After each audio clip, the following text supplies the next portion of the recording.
Hello, and welcome to Vidhammer, the battle report resource for Warhammer Fantasy. In this video, we'll be covering a 2,500 point battle line matchup between the Warriors of Chaos and the Beastmen armies using the 8th edition rules. Our terrain pieces consist of 2 hills and 2 forests in opposing corners and a house slightly off of center. The forest types are unknown until a unit enters it. In spell generation, the Warriors of Chaos have a Sorcerer Lord that gets Okkham's Mindrazor, the Withering, Pit of Shades, and Melkoth's Mystifying Miasma. The Beastmen have 2 level 1 Bray Shaman that get Wyson's Wild Form and Curse of Enrahir, plus a Great Bray Shaman that ends up with Okkham's Mindrazor, Penumbral Pendulum, Enfeebling Foe, and Melkoth's Mystifying Miasma. The Beastmen win the placement roll and choose to set up on the right side of the board. Board symmetry and laziness prompted the movement of the house to produce the desired effect. The Beastmen place a unit of 50 goreherd to the left of the hill, while the Warriors of Chaos put a unit of 60 marauders in their forest. A second unit of 50 goreherd are placed to the left of the first, and a unit of 40 Chaos Warriors with the mark of Nurgle comes down to the right of the Marauders.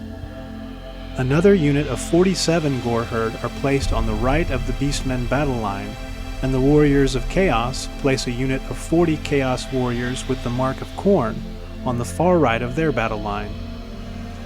The Beastmen place a shard of the Herdstone on the right side of the hill, represented by a large golden bear statue. This was our first time using this element, and we didn't realize until later that this should have been placed before any army units. The Warriors of Chaos place a Chaos War Shrine behind the center of their battle line, and the Beastmen put a unit of 5 Chaos Warhounds on the right flank of their line. The Warriors of Chaos place another Chaos War Shrine behind their battle line as their final unit, and the Beastmen finish off with 3 Tuskgore chariots on the far left of their battle line. The Warriors of Chaos put their Sorcerer Lord General and Battle Standard Bearer in their middle unit of Chaos Warriors.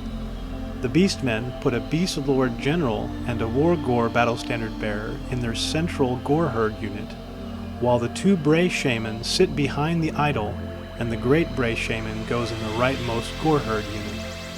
The Warriors of Chaos win the starting roll and elect to go first, and start by moving their battle line forward. The forest the Marauders are in turns out to be a venom thicket, which kills off 3 Chaos Warriors and 8 Marauders as they march out of it.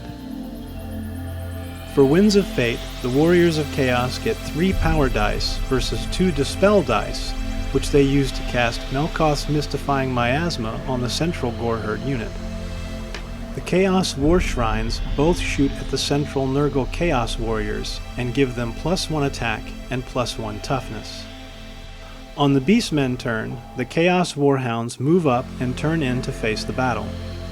2 of the Tuskgore chariots turn to face the enemy line, while the last starts a long journey around the house.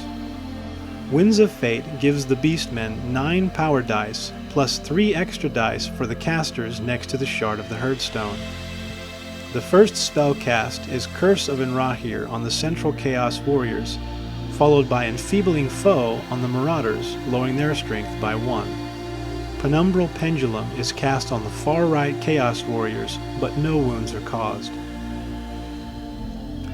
In the second turn, the Warriors of Chaos opt not to move due to the Curse of Enrahir.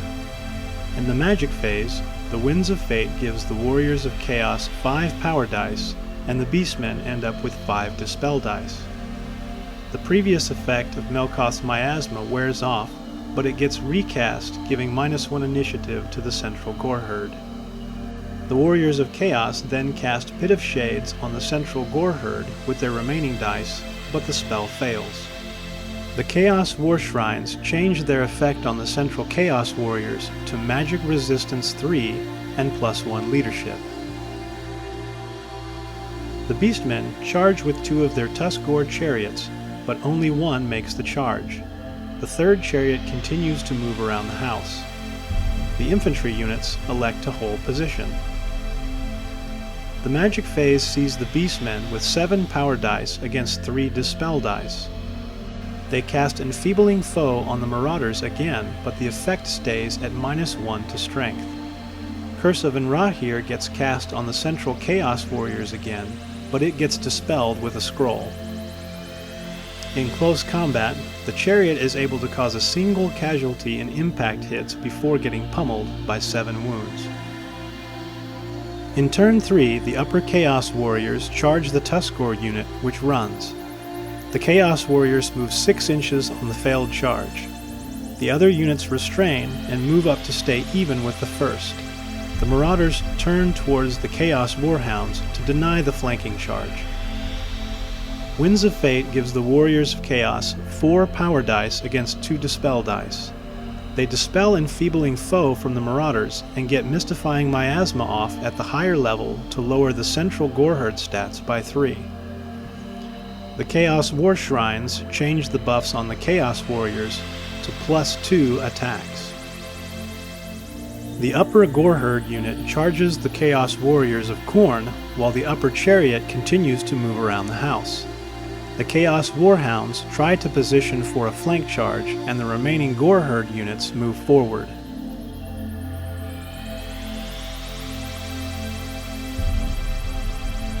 The Beastmen get 12 power dice against 5 dispel dice. They cast Wyson's Wild Form on the central goreherd unit, giving them +1 to strength and to toughness. Curse of Enrahir is attempted on the Marauders, but dispelled as well as Enfeebling Foe. Finally, Melkoth's Miasma succeeds at the higher level in lowering the central Chaos Warrior stats by 2. In close combat, the Chaos Warriors of Khorne cause 18 wounds to the goreherd, before taking 6 wounds in return. The goreherd fail their leadership test and get cut down in the pursuit. The Chaos Warriors overrun, but don't make it to the chariot. At the start of turn 4, the Marauders charge the lower goreherd. The upper Chaos Warriors charge the chariot, which tries to run but gets cut down. The central Chaos Warriors restrain so they can hold position with the Chaos War Shrines.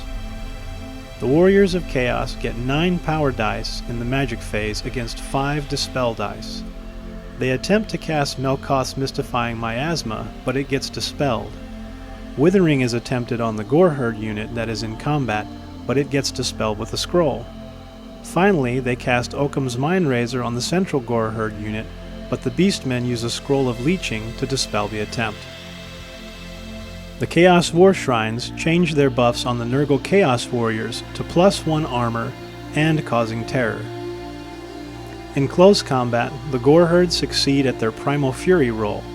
After re-rolling their misses, they manage to take down 17 Marauders before taking 15 casualties in return.